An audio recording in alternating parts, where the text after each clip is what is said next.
Good evening, Dr. Holden and fellow classmates.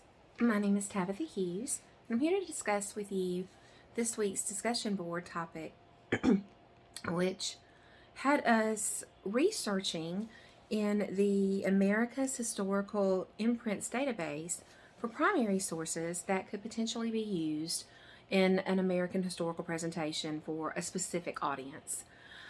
The sources that I found or located this week are all located in the Charles Evans collection from that database. And the topic I chose to address was slavery in the colonial period. It's an interesting topic when you think of slavery and all of the different facets that surround a topic such as that. It's interesting to think of how many of the historical skills and informational literacy skills that can be brought to life by utilizing primary sources around a certain topic. The three primary sources that I chose from this collection represent two very different viewpoints about slavery. So the first that I'm going to talk to you about is a letter. It was written by Nathaniel Appleton, and it's called Considerations on Slavery in a Letter to a Friend. So in this letter, Mr. Appleton is basically talking about how slavery is, of course, immorally wrong, but also that it's not even really a boon economically or financially.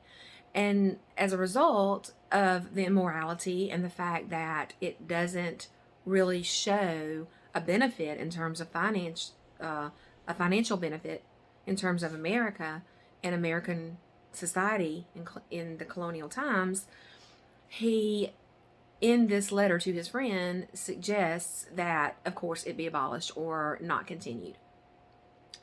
The second primary source that I found is called An Epistle of Caution and Advice Concerning the Buying and Keeping of Slaves. This particular source was actually maybe a speech that was given at a Quaker meeting in Philadelphia in the 1750s. It was written, the author was the Philadelphia yearly meeting of the Religious Society of Friends. And of course, in this document, the many reasons are listed for the Quakers' opposition to slavery. The immorality of it, the fact that it is often violent, which of course goes against many of their beliefs.